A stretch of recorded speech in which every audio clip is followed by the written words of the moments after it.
Bonjour et bienvenue dans un nouvel épisode du podcast Leadership Holistique. Je suis Christophe et aujourd'hui je reçois une invitée spéciale, comme toutes mes invitées de toute façon. Bonjour Christophe. Bonjour Sophie. Donc Sophie, elle est psychologue de formation, elle est aussi podcasteuse et c'est comme ça qu'on s'est connus. Donc elle a un podcast qui s'appelle Un chemin vers soi. Je mettrai les liens dans la description de l'épisode du jour et de la vidéo puisque c'est filmé et enregistré en audio et en vidéo. Mais elle ne fait pas que ça, elle a plein d'autres choses, elle va nous raconter tout ça, parce qu'aujourd'hui on va parler d'un sujet que je trouve très intéressant, et qui intéresse plein de gens évidemment, parce qu'on va parler des auras. Mais tout d'abord, avant de parler d'aura, on va laisser Sophie se présenter, parce qu'elle a un beau CV, j'allais dire pédigré, c'est pas très joli, mais un beau CV en tout cas. Donc vas-y, Sophie, qui es-tu, à part être psychologue et podcasteuse? On va en parler, mais on s'est rendu compte assez tôt que je voyais les auras, et donc depuis là, j'ai un cabinet, donc je suis thérapeute, on va dire, psychologue. Je mélange les auras et la perception avec les outils thérapeutiques que j'ai, qu'on va sans doute aussi explorer. J'ai essayé de faire un parcours professionnel autour de la santé, de la manière dont on pouvait aborder la santé dans différentes pratiques, dans différentes méthodes. Et donc, je mélange tout ça et je reçois des gens en consultation, en Zoom, en cabinet, pour les accompagner. Justement, le podcast En chemin vers soi-même, c'est ça, cheminer ensemble. Et puis aussi, j'enseigne, je donne des séminaires, on va en parler aussi, où j'apprends aux gens à percevoir les auras, et puis de la méditation, du mouvement, et plein de choses comme ça pour revenir vers soi. Excellent, excellent. Alors oui, on va parler de tout ça. Ma première question, je dirais, ce serait peut-être pour les néophytes, dont je fais partie finalement. C'est les auras, c'est quoi exactement? Enfin, qu'est-ce que tu perçois toi visuellement? Est-ce que tu arrives à nous faire deviner peut-être ou comprendre ce que tu vois en fait chez les gens? Je vais répondre en deux temps. Donc les auras, c'est l'énergie qu'il y a autour des personnes en fait. On a souvent une image dans certaines images religieuses ou une espèce de lumière comme ça autour du corps. Et ça, c'est un peu l'idée générale. Beaucoup de gens l'imaginent à cause des livres, à cause de ce qu'on peut lire en général, comme un peu des lumières qui sortent du corps et qui sont là autour du corps. Moi, très vite, en tout cas dès que j'ai commencé à enseigner, j'avais 18 ans quand j'ai commencé à donner cours sur les auras, j'ai donné une autre façon, où j'ai voulu partager une autre façon de percevoir ça. Et pour moi, c'est notre corps énergétique, on va dire, c'est ce qu'on a autour de nous, mais ça moule notre corps physique qui est au centre de toutes ces différentes couches énergétiques. Donc on va dire l'aura, c'est notre système énergétique, c'est ce qui fait fonctionner notre corps, notre psychisme, tout notre ensemble. Et puis selon les couches, il y a différentes couches de nos auras, on parle de différentes couches autour de nous. Chacune est reliée avec quelque chose ou est en lien ou supporte quelque chose dans notre vie et la nourrit et en même temps est nourrie par ça, par ce qu'on vit au niveau du quotidien. Donc c'est tout un ensemble énergétique qui nous constitue et qui modèle notre vie. Après, la manière dont moi je le perçois, ma perception, elle est vraiment sur les sens multiples en fait. Percevoir les auras, c'est pas juste voir des couleurs autour de la tête, vraiment ça dépasse ça. C'est plutôt une perception globale de la personne. Depuis toute jeune, j'ai une perception des os. Alors, je vois pas les os comme je te vois là, je sais que c'est pas physique comme ça, mais c'est comme une sensation, comme dans les dessins animés ou les films où on voit un peu les fantômes comme ça, un peu le système osseux. Donc j'ai d'abord ça, et puis ensuite je perçois les chakras. Donc les chakras sont des points d'énergie qui sont le long de la colonne vertébrale, en tout cas dans la vision hindouiste. Et ces chakras, moi, c'est la première chose que j'ai appris. C'est-à-dire quand on s'est rendu compte que je voyais les énergies, j'ai été apprendre avec des gens quoi faire, et c'est le premier modèle que j'ai appris. Et je pense que c'est pour ça que c'est la chose que je vois en premier, parce que c'est ça qui a formaté ma tête, en fait. C'est la façon dont j'ai appris à penser ce que je voyais, et donc ça m'est resté. Donc je vois d'abord les os, ensuite les chakras, et puis les auras, c'est comme de la lumière en effet qui est autour de toi, et selon la qualité, la présence de ces différentes couches, ça va me donner des éléments sur la personne, sur ses aspects psychiques et physiques. Voilà. Ok. Intéressant. Alors j'ai une question toute bête. Bon, enfin, il n'y a pas de question bête, on est d'accord, mais est-ce que quand tu discutes avec quelqu'un, en fonction de ses émotions, si quelqu'un se mettait en colère d'un seul coup, ça change, tu le verrais dans le Oui, changement aussi alors de on ses va énergies? voir toujours les changements, mais ça peut être même d'autres changements. Par exemple, si tu as froid ou si tu as chaud, les corps ils vont se restreindre quand on a froid, se serrer, et puis ils s'expansent quand on a chaud. Quand on a dansé, par exemple, l'énergie elle circule, on va avoir des corps plus larges. Si par exemple tu t'endors, quand on est devant une assemblée, une conférence, on voit les gens qui commencent à s'endormir, ils n'ont pas la même énergie, ou quelqu'un qui commence à tourner dans sa tête, on va tout de suite le voir. Donc il y a des changements constants. Et puis il y a aussi des variables qui sont constantes en soi, qui ne changent pas chez une personne. Par exemple, l'épaisseur de son corps éthérique, qui est la première couche, en fait, elle a une variable qui est liée à maintenant, mais elle a aussi une variable qui est liée à sa façon d'être. Il y a des gens qui ont un éthérique plus grand, plus petit, et ça, c'est constant. D'accord. Et quand quelqu'un est malade aussi, j'imagine ça donne un effet un peu différent ou c'est plutôt sur les chakras? Je pense que c'est dur à imaginer. Je pense qu'il faut vraiment qu'on parle pour le... Oui. Ouais, c'est pour ça que j'essaye de concrète. En fait, les chakras et les auras, c'est complètement lié. C'est la même chose. On va dire, dans le corps éthérique, qui est la première couche de l'aura, il y a des points d'énergie qui sont plus visibles. On va le dire comme ça. C'est comme le système veineux. On imagine un système veineux énergétique, c'est ce que les hindous disent, ils appellent ça les nadis. C'est l'équivalent des méridiens qu'on voit chez les acupuncteurs. Ils ne sont pas tout à fait au même endroit, mais c'est pareil. Il y a 72 000 nadis, je ne sais pas dire ça pour les Français, 72 000 nadis, qui tournent dans le corps comme un réseau d'autoroutes. Et il y a des endroits où il y a plus de routes qui se croisent. Et particulièrement sur la route centrale qui est notre colonne vertébrale. Et là où il y a plus de chemins qui se croisent, énergétiquement, il y a un point d'énergie plus fort.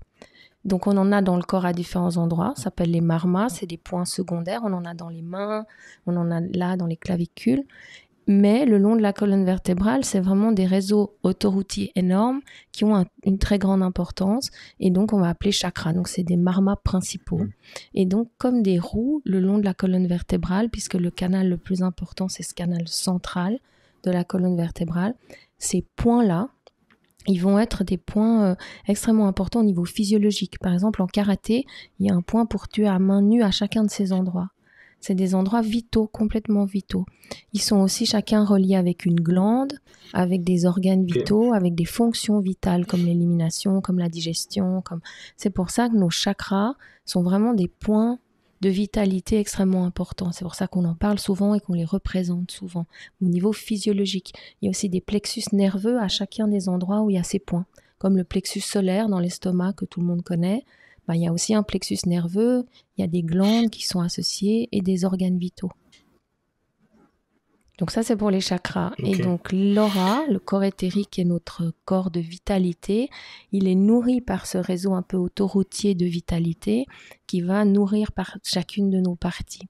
Mais on peut avoir des endroits qui sont mal innervés, par exemple, où on va manquer d'énergie, ou des endroits où il y a des trop-pleins. Parce qu'il y a un barrage énergétique. Par exemple, suite d'une césarienne, on peut avoir un barrage énergétique dans le bas du ventre et du coup, l'énergie ne va pas aller dans les jambes, par exemple. Donc, il peut y avoir des trop pleins ou des trop peu. Ok, je vois. Pas si tu me poses des questions, j'arrive à te préciser ce qui peut éclaircir. Ouais, on va recreuser ça un petit peu après, mais je voudrais juste revenir à... parce que tu as dit que tu es né comme ça, et qu'on s'était rendu compte à un moment que tu voyais des choses que le commun des mortels ne voit pas. Après, on va expliquer que c'est pas forcément de la magie, mais comment ça s'est fait? Enfin, comment tu t'es dit ou on a su que tu voyais ces points énergétiques, ces chakras, ces auras, environ 15 ans, comme ça, à la fin de ma 15e année. Et puis, ma mère faisait une formation pour être naturopathe. Dans la formation, elle avait un cours sur l'énergie où ils ont parlé beaucoup des chakras. Et puis, en fin de week-end, ils ont regardé les auras. Donc, en général, dans ce genre de séminaire, on met les gens quelqu'un devant un mur blanc. Tout le monde regarde. Et puis, en voyant chacun a des perceptions différentes, mais voit de l'énergie un peu sur le mur blanc. Et donc, ma mère avait fait cette expérience un peu comme ça, sans autre explication. Et puis donc elle m'a raconté, voilà, on a fait un cours sur les auras. Moi j'avais 15 ans, ma mère, ce qu'elle faisait comme cours, ça m'intéressait pas vraiment, donc je disais oui, j'écoutais pas trop. Et à un moment je dis ok, il y a l'énergie enfin il y a la lumière normale autour des gens et puis il y a le truc que vous avez regardé. Et elle m'a dit mais quelle lumière normale? Là ça a vraiment fait bizarre, c'est un peu le truc qui s'écroule sur ta tête. Et je dis ben comme autour de la lune, comme autour des bougies, tout le monde voit petite lumière quoi autour. Et ma mère me dit oui, autour de la lune et des bougies, mais pas autour des gens. Et moi, je restais un peu complètement, voilà, à 15 ans et demi, voir quelque chose, je dis ça souvent, voir quelque chose que les gens ne voient pas, c'est chic dans les soirées. Ma mère, elle me regardait avec des yeux, t'es une vieille âme, enfin, j'ai pris des galons. Mais voir quelque chose auquel les gens ne croient pas, ça pose beaucoup de questions sur la normalité, sur la réalité. Ouais. Et à 15-16 ans, c'est un moment, moi en tout cas, j'ai vraiment envie d'être normale, donc c'était un gros choc. De plus, suite à ça, elle m'a fait venir une dame à la maison. La dame m'a fait regarder une bougie, puis le mur. Et puis à un moment, elle a dit « elle voit ». Et moi, j'étais là, ok. On m'a donné un livre qui s'appelle « Les robes de lumière » de Anne et Daniel Mauroy-Givaudan, qui est donc du coup un livre assez ancien, mais qui est assez beau au niveau de l'explication des auras. Eux, c'est des gens très visuels, donc c'est des explications très visuelles.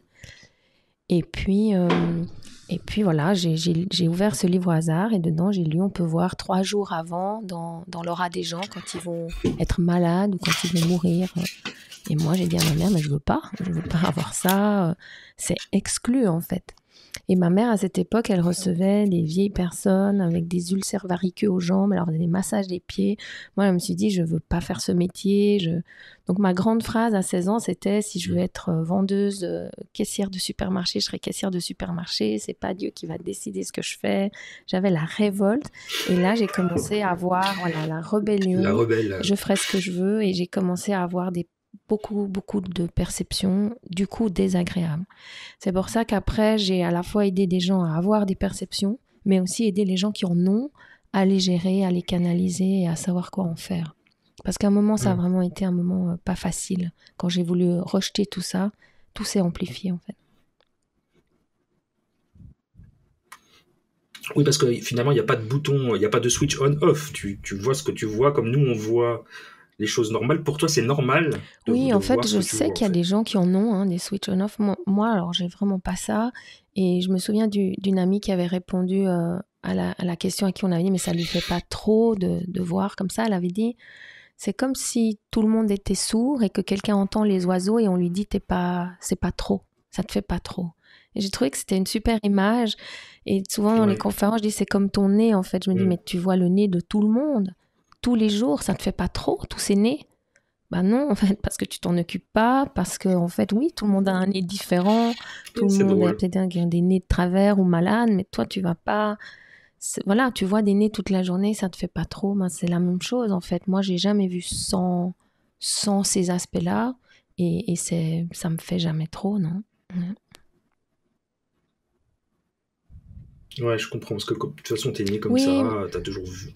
C'est comme si on disait qu'on vit dans un monde d'aveugles, et il y a une personne qui a la vue, et c'est comme si cette vue était oui, mais je pense que ce qui est différent quand même, c'est que je pense tout le monde est arrivé avec... Parce que c'est une question d'écoute, en fait, du monde. C'est pas une question de magie, de don, c'est juste une question d'écouter et d'être en réceptivité, un peu comme une ouverture, on va dire. Et puis, je peux écouter tous les sons au lieu de me fermer, puis j'écoute qu'une sorte de son. Et je pense que tout le monde est né comme ça et que tout le monde est né avec cette ouverture. Le bébé qui a 1 jour, qui a 2 jours, il est dans cette vision un peu globale, moins différenciée, avec beaucoup de conscience ou de perception de ce que vivent les autres, parce qu'il est aussi très à l'écoute, parce qu'au cas où on le laisse, il aura plus de sécurité, donc il doit beaucoup être réceptif ou en adaptation de ce que ses parents dégagent en fait, donc il est très réceptif à l'extérieur. Et je pense qu'en grandissant, on peut se retrouver dans un système familial où il y a beaucoup d'émotions, si par exemple on a une mère dépressive ou si on a beaucoup de conflits à la maison, et où cette ouverture, elle va commencer à être une saturation émotionnelle parce que je suis pas bien différenciée des émotions des autres, et à force de percevoir tout ça, je vais saturer. Donc la réponse que beaucoup ont trouvée, c'est de se fermer. Et du coup, ils pensent qu'ils ne ressentent rien, mais en fait, ça a été une action active une volonté active, consciente ou inconsciente, mais de plus sentir pour ne pas souffrir, être submergé ou être traversé d'émotions dont je ne sais pas quoi faire. Et je pense que du coup, tout le monde a cette perception. Souvent, je dis, les mammifères perçoivent les auras, on est des mammifères, on perçoit les auras, ça n'a rien de spirituel. On peut en faire quelque chose de spirituel, mais c'est juste une perception biologique, en fait, basique. Donc, on a la possibilité tous de rouvrir nos canaux et de reprendre le risque d'avoir une perception parce qu'on n'est plus des bébés et qu'on a plus de capacité aussi neuronale de gérer de l'information. Ok, donc ce que tu es en train d'expliquer, c'est que tout le monde a la capacité de voir ce que tu vois, et du coup, toi, tu accompagnes les gens, tu les formes à se réouvrir à cette chose qu'on devrait tous pouvoir faire finalement, qui n'est pas ça a été un peu un chemin où en fait, d'abord, à 15-16 ans, je me sentis vraiment différente des autres, puis après, c'était un peu le renversement, de dire je suis pas comme les autres, mais peut-être les autres peuvent être comme moi un peu. Et puis j'ai commencé à 18 ans, donc j'ai ouvert mon cabinet à 18 ans, hein, je suis partie de chez moi. En fait, de 16 à 18 ans, j'ai travaillé sur les gens, puis ils me donnaient des carottes, des confitures, ils me donnaient des choses comme ça. Et puis à 18 ans, je suis partie de la maison et mes parents m'ont pas soutenue financièrement, donc je devais travailler et donc j'ai commencé à guérir des gens pour vivre. Donc depuis que j'ai 18 ans, je vis de ça, j'ai pas fait d'autre travail. Ça a été assez pratique parce qu'on gagnait plus qu'au McDo comme mes copains.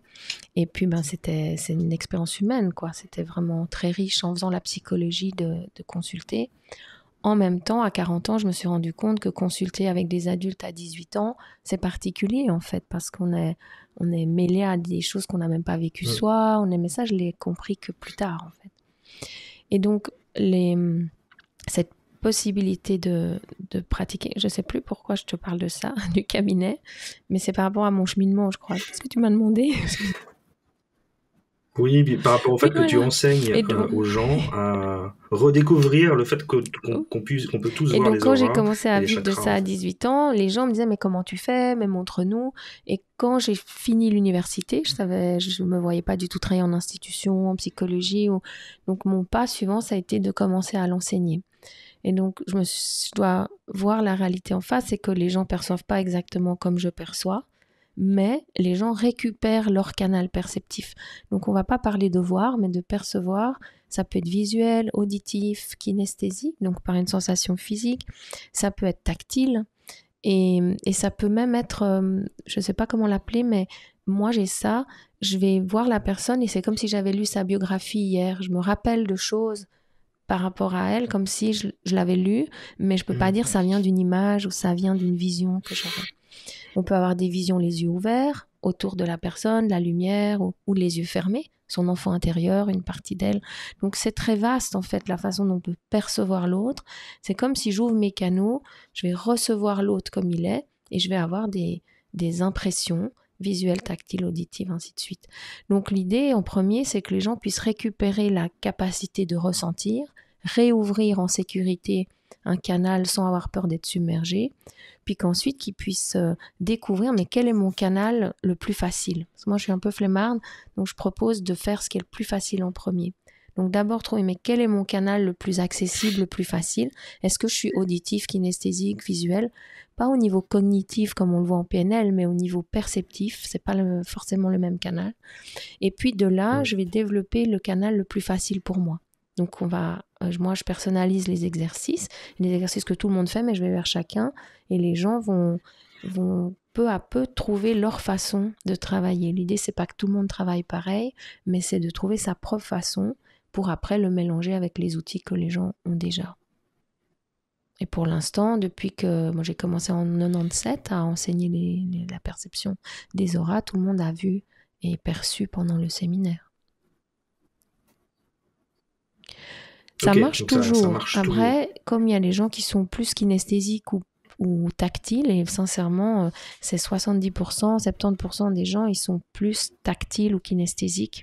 Le visuel n'est pas ce qui est le plus représenté dans la population, alors que c'est le plus représenté dans les livres et dans toutes les théories.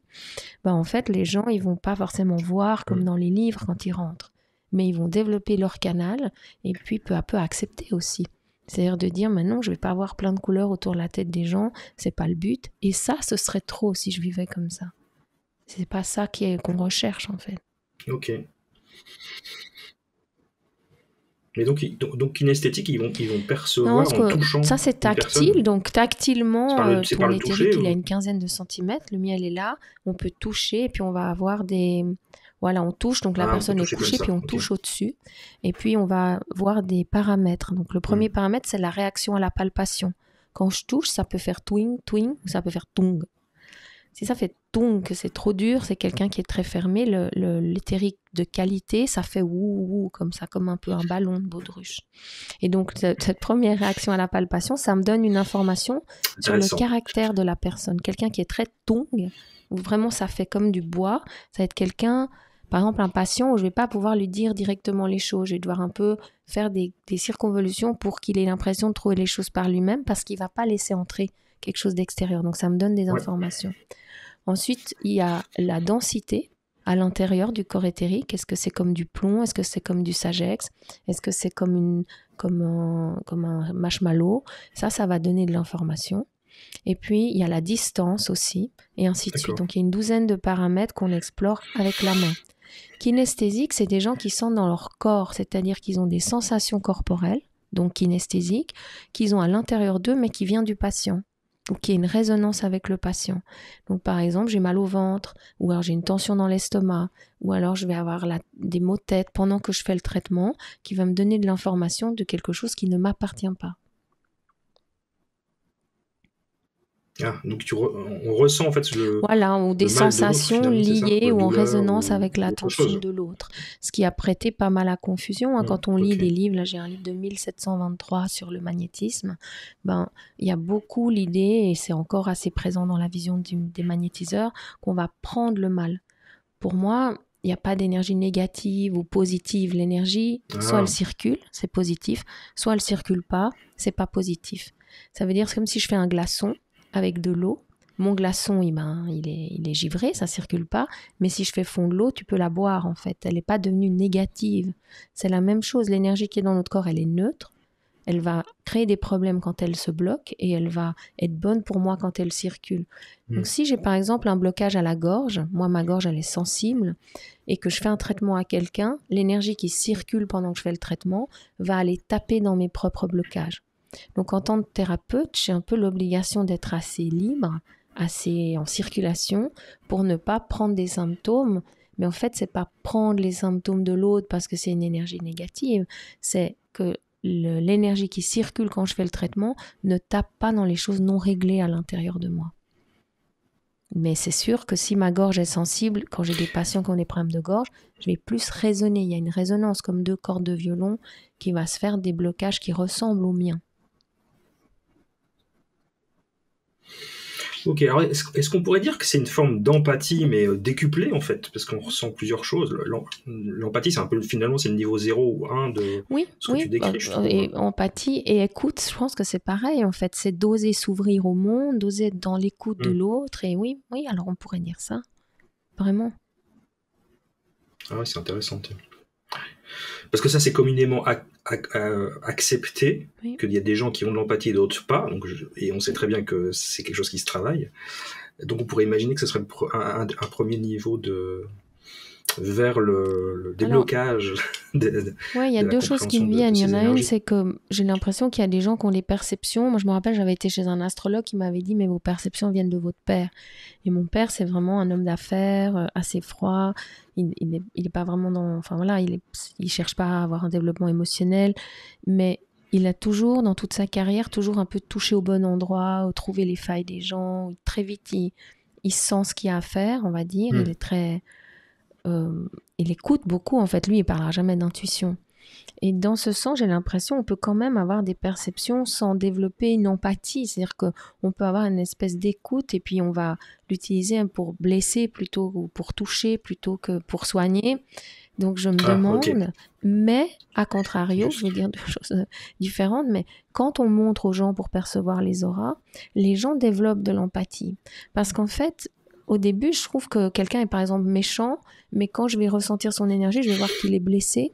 Et du coup, je vais plus rester aux a priori. Et je crois que c'est ce qui m'a donné envie quand j'ai voulu apprendre aux gens à voir les auras. C'est pas que les gens voient des couleurs, je m'en fous, mais c'est que les gens puissent sentir derrière et de se rendre compte, en fait, derrière chaque attitude que les gens ont, il y a des vécus, des blessures, des manques ou des manques de confiance.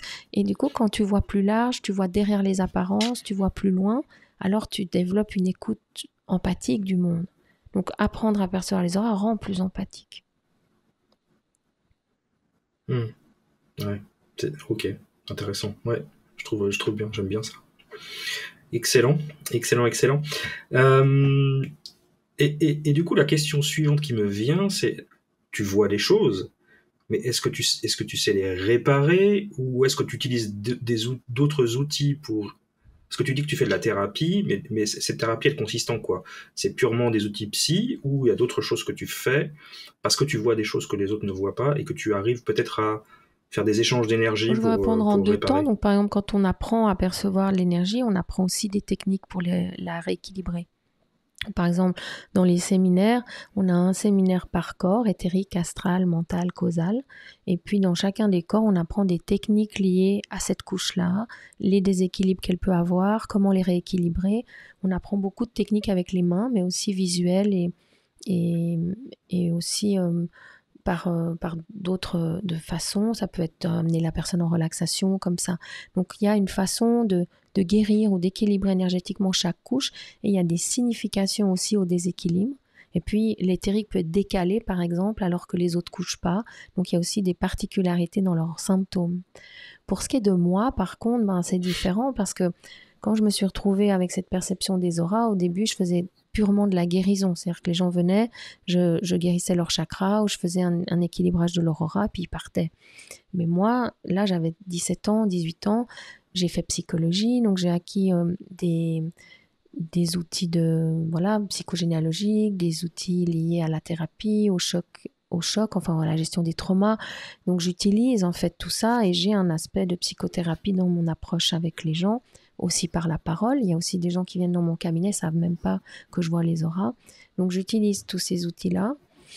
Moi, j'ai beaucoup développé les états modifiés de conscience. Dans le cabinet, je fais des régressions. On peut revenir dans un choc. Je fais revivre la naissance aux gens. J'adore ça aussi.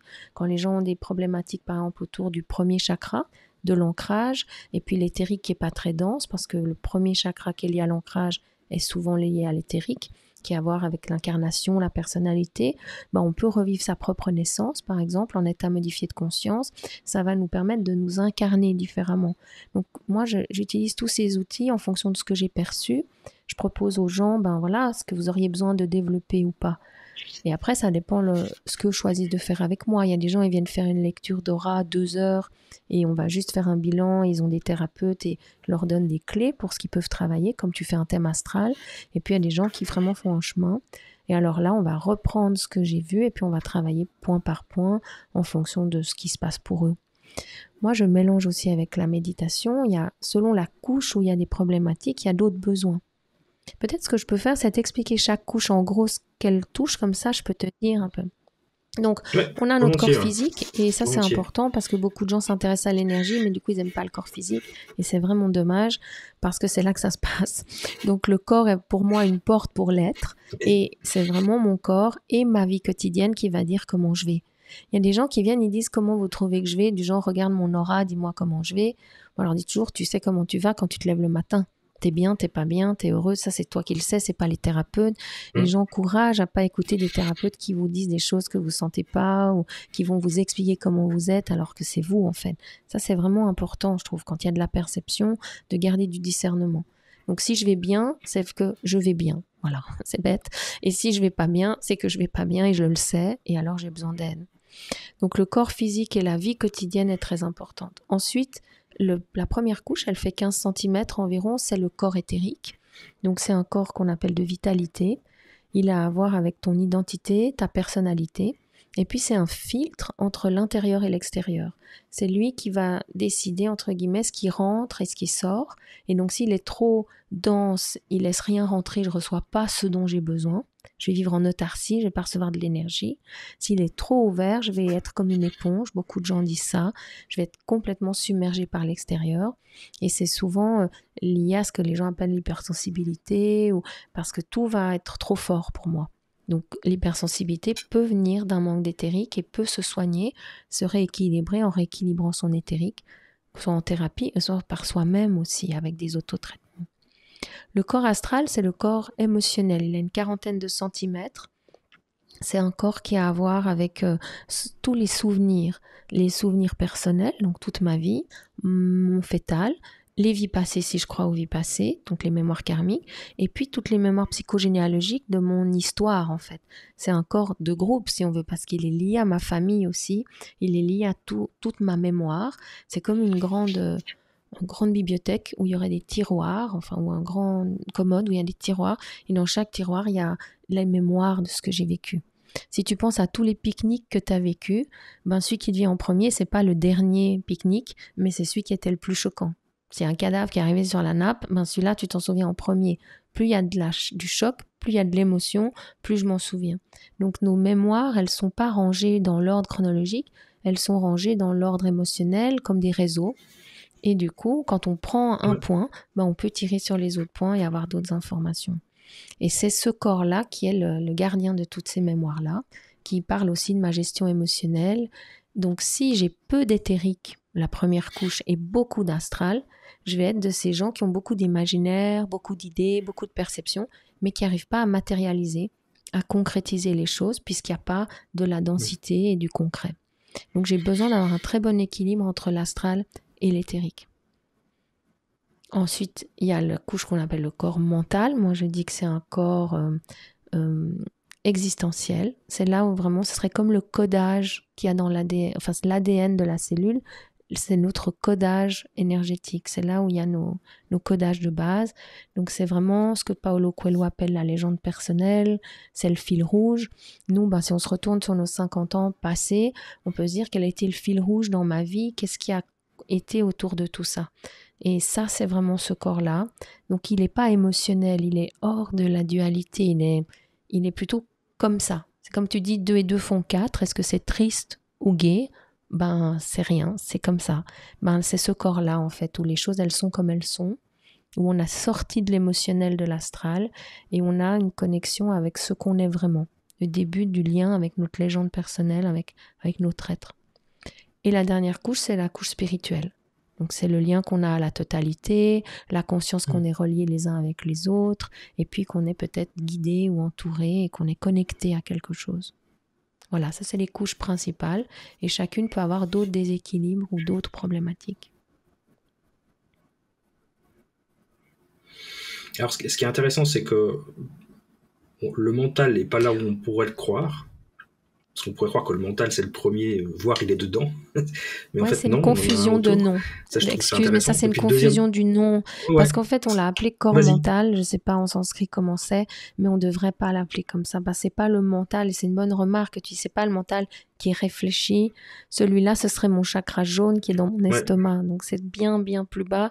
Ça serait un petit point dans mon éthérique, si tu veux. Donc, tu as raison. Ce n'est pas ce mental-là qui réfléchit. Et c'est pour ça que je pense corps existentiel, c'est mieux. Ouais, plutôt. En fait, c'est l'essence de ton existence. C'est ton existence, ton essence personnelle.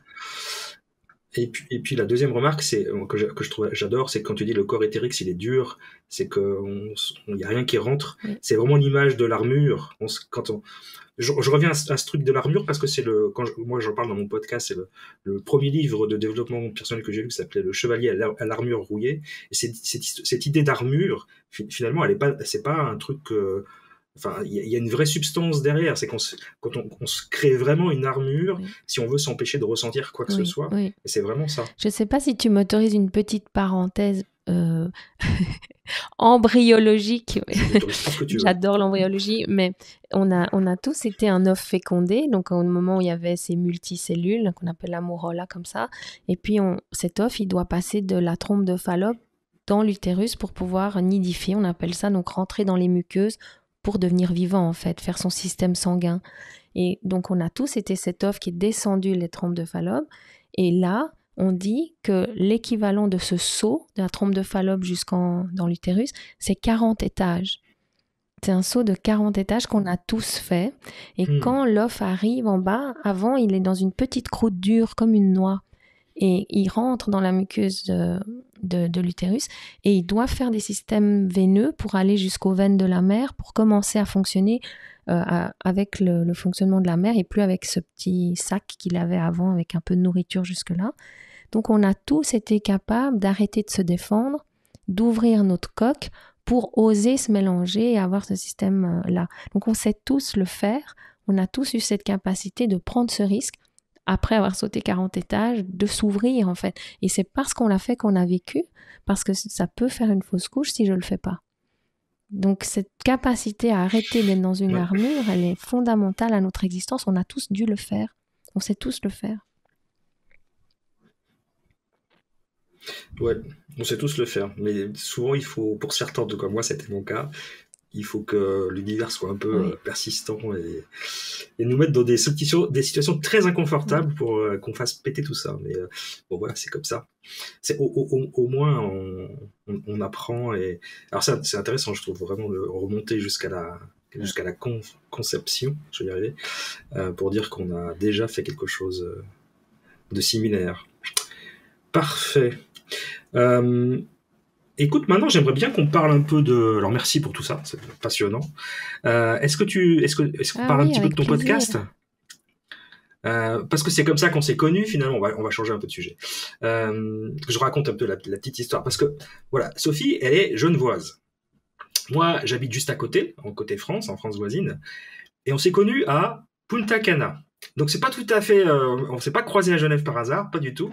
On s'est connus en République dominicaine lors d'un séminaire de podcasteurs, grâce à notre coach et mentor commun, Marco Bernard, qu'on embrasse très fort.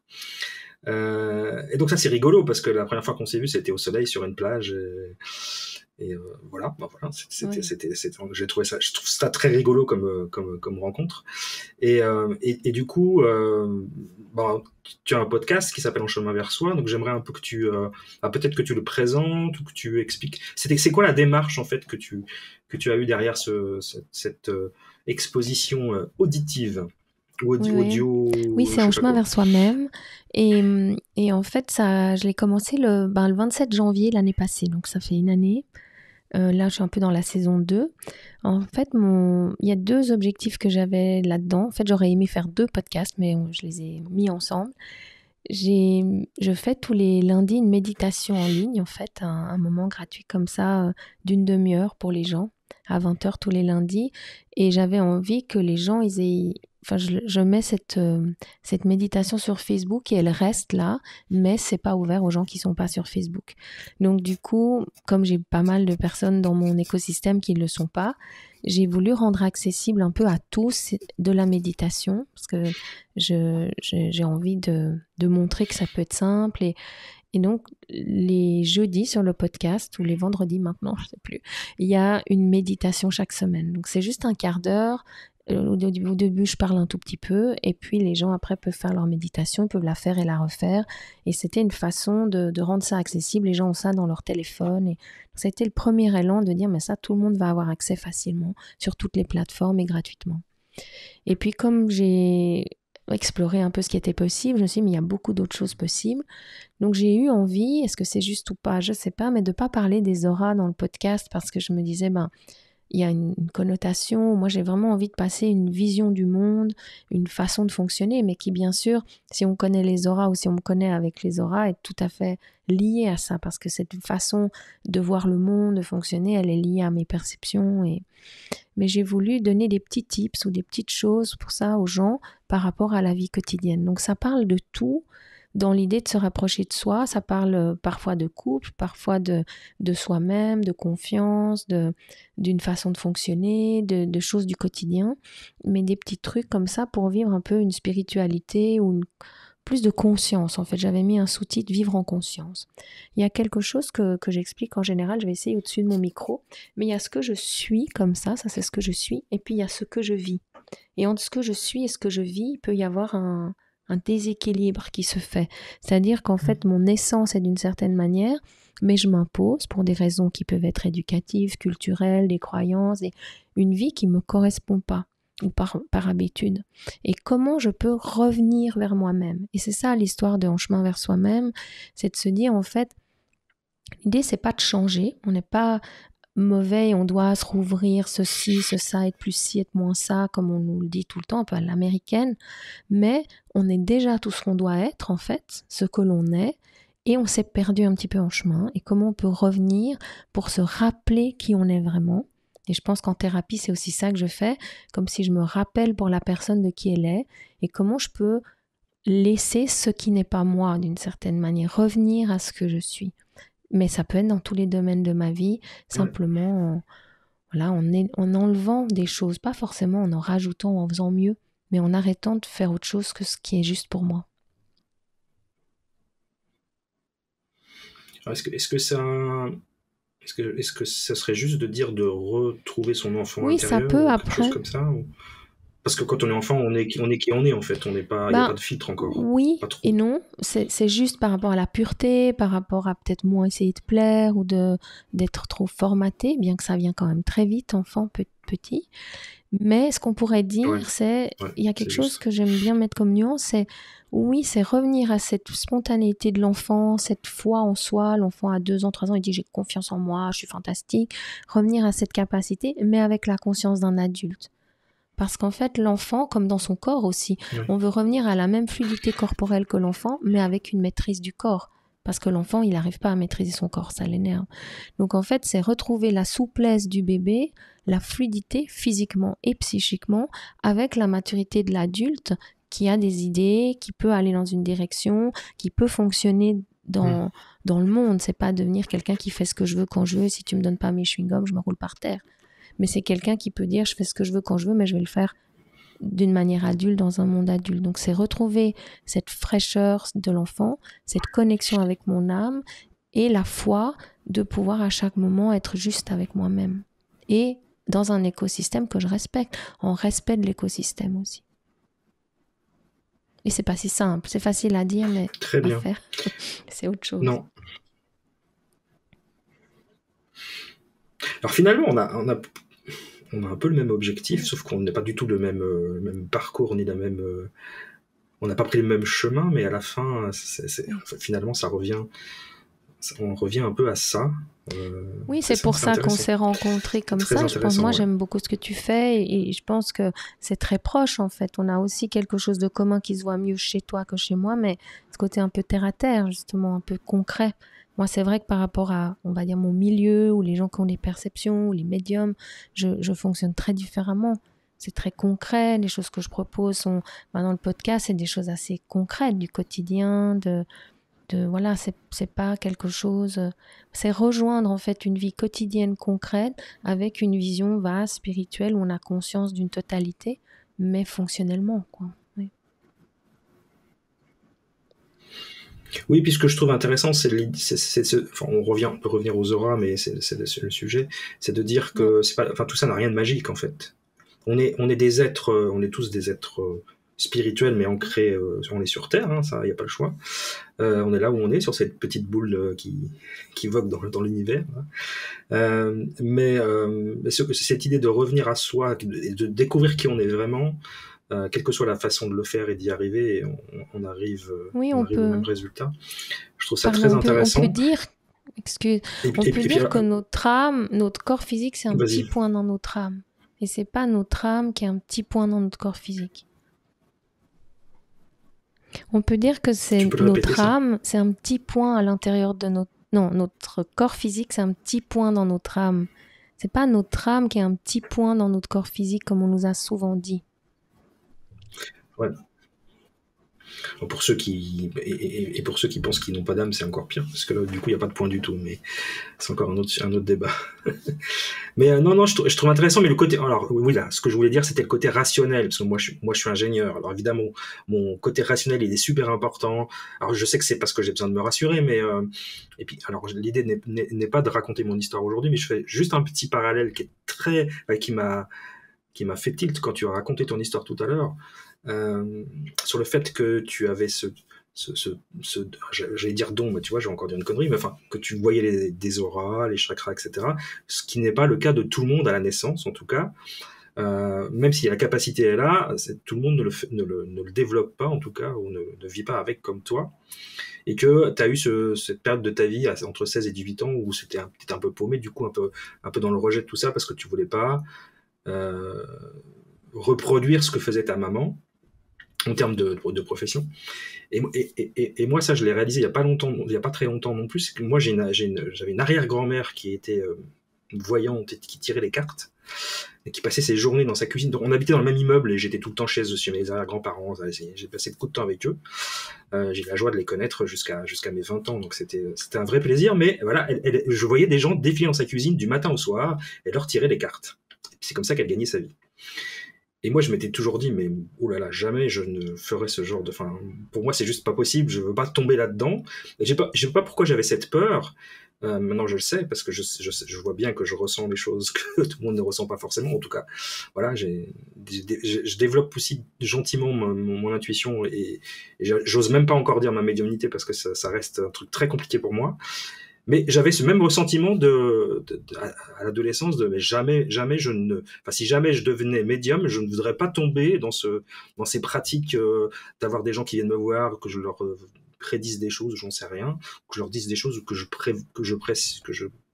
conscientise.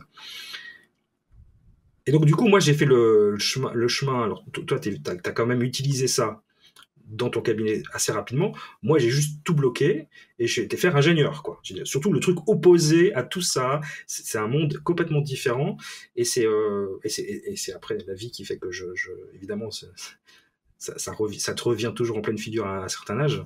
Moi, c'est venu plus tard, après 45 ans, mais c'est rigolo comme ces choses qui s'imposent à nous quand on est adolescent, on le rejette au début.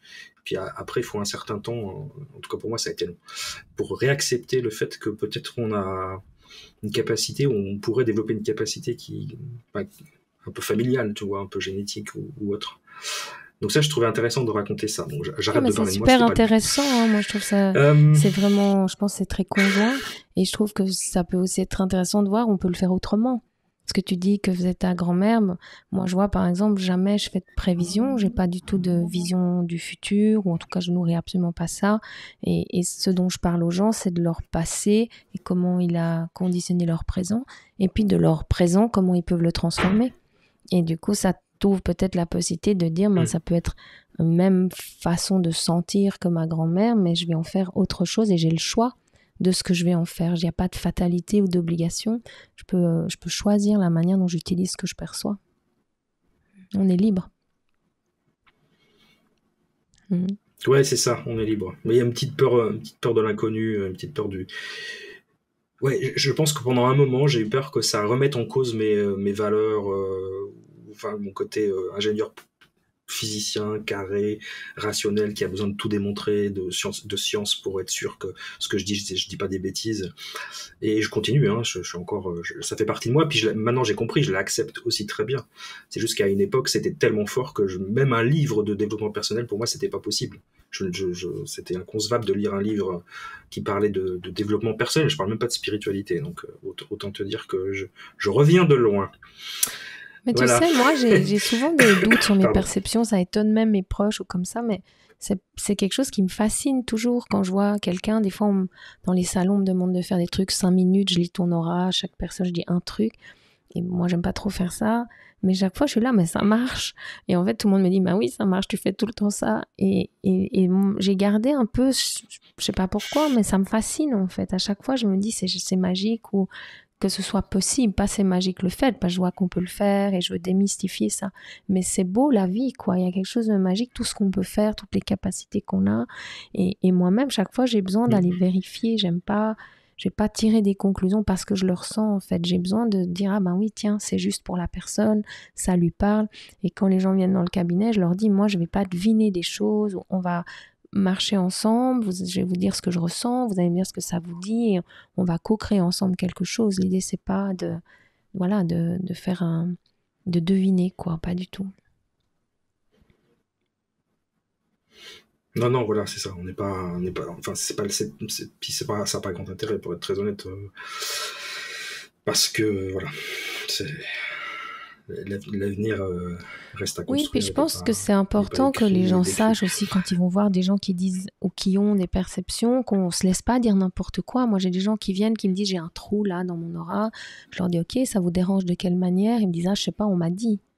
Ben moi, si on me dit et que je le sens pas, j'y crois pas. Enfin, à un moment, il faut que ça me parle, il faut que ça soit amené d'une façon concrète par rapport à ma vie quotidienne, que ça me laisse aussi un pouvoir de dire c'est quoi mon action là-dessus. C'est pas une fatalité.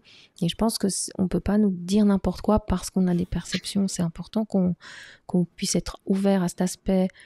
C'est vrai, magique, beau, et en même temps avoir du discernement et rester concret, que ça soit concret dans nos vies quotidiennes en fait. Ouais, je pense que c'est important. Il faut garder nos racines ancrées dans la terre.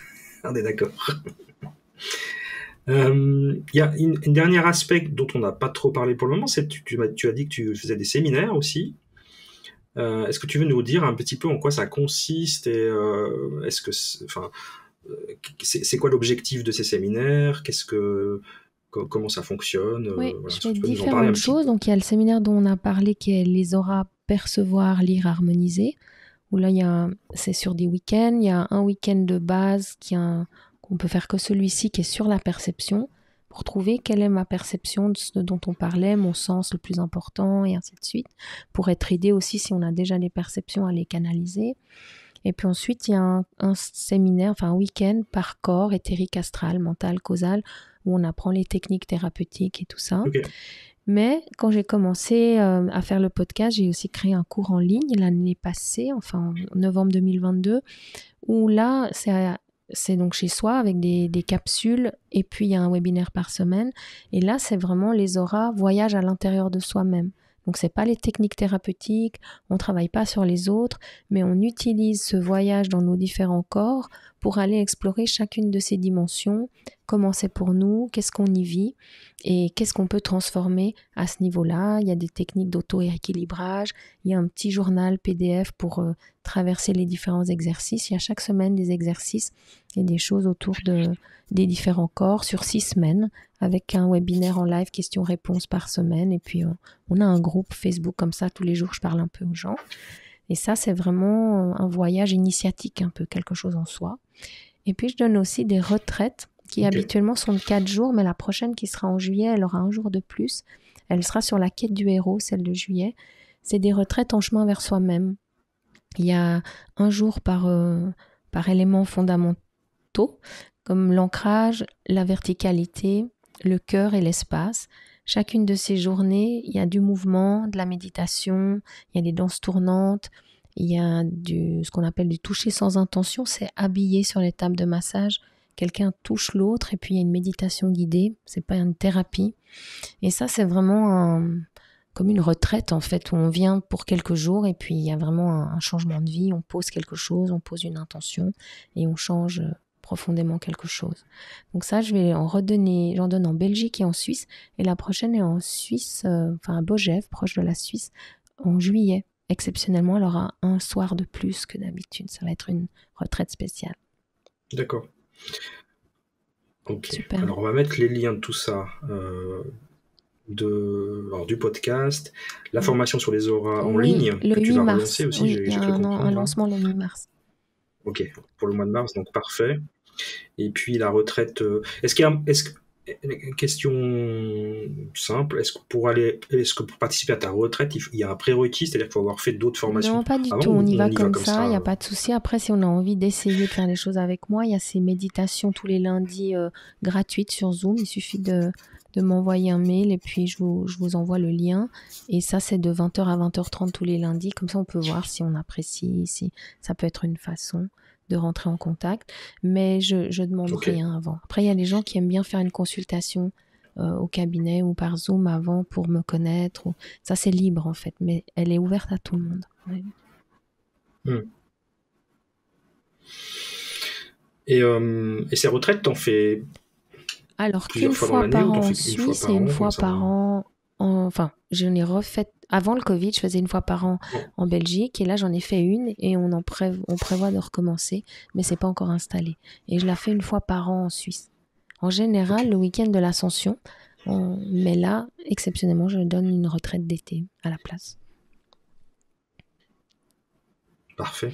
Ça va être du 13 au 18. Pour l'été, tu les as? C'est oui, je crois que ça commence un samedi et ça finit un jeudi soir. D'accord. Bon, on mettra tout ça dans la description de l'épisode. Cool. Donc plein de choses en prévision, c'est bien. Et puis le podcast qui continue, j'imagine. C'est tous les mardis, il y a un petit tips comme ça, un petit moment de parole. Et puis c'est je crois que j'ai mis ça maintenant le vendredi, il y a une méditation. Voilà. Donc 2 épisodes par semaine. Ok, donc on mettra aussi 2 épisodes par semaine. Voilà. Mais c'est des épisodes d'un quart d'heure, donc c'est pas des grands épisodes comme toi. Ouais. Très bien. Eh bien, écoute, ça fait presque 1 heure qu'on est ensemble. C'est très passionnant. Je pense qu'on pourrait passer des heures et des heures et des heures. Probablement qu'on refera une session un peu plus tard. Excusez-moi.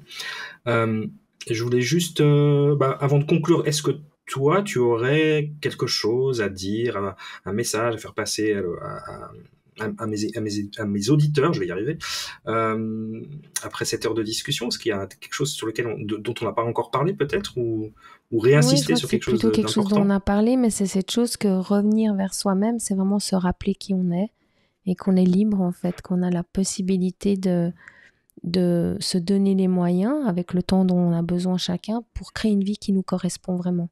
L'idée, c'est pas de changer, mais c'est se rappeler qui je suis pour me créer une vie qui me correspond vraiment. Je crois que c'est parce qu'on est libre. Voilà, c'est ça le message central de tout ça. On est libre, c'est parfait, c'est très bien pour conclure. On est tous libres, on n'est pas enfermés. Il faut juste apprendre se rappeler qui je suis et se donner des moyens de revenir vers soi-même, en chemin vers soi-même, c'est ça. C'est ça, tout fait sens. Merci en tout cas, merci Christophe, c'est super de discuter avec toi. Et je crois ce que tu as dit, c'est tout juste, il y a vraiment des liens entre ce qu'on fait les deux et dans nos podcasts, enfin je trouve, c'est un bon mélange, quoi, super. Eh bien, merci beaucoup, Sophie. C'était un vrai plaisir. C'est très intéressant, très instructif. Je pense que il y aura plein de questions qui vont venir probablement. Je vais mettre tes coordonnées aussi, ton adresse email, comme ça, si les gens veulent participer aux méditations, ils vont te contacter directement. Et puis, on aura de toute façon l'occasion de se revoir nous tous les deux. Et puis, probablement l'occasion de rediscuter sur le podcast dans quelques temps. Quand moi, j'aurai fait mon chemin aussi un peu plus vers moi-même. Merci beaucoup pour l'invitation. Merci. Un grand merci à toi. Belle journée, au revoir. Très belle journée.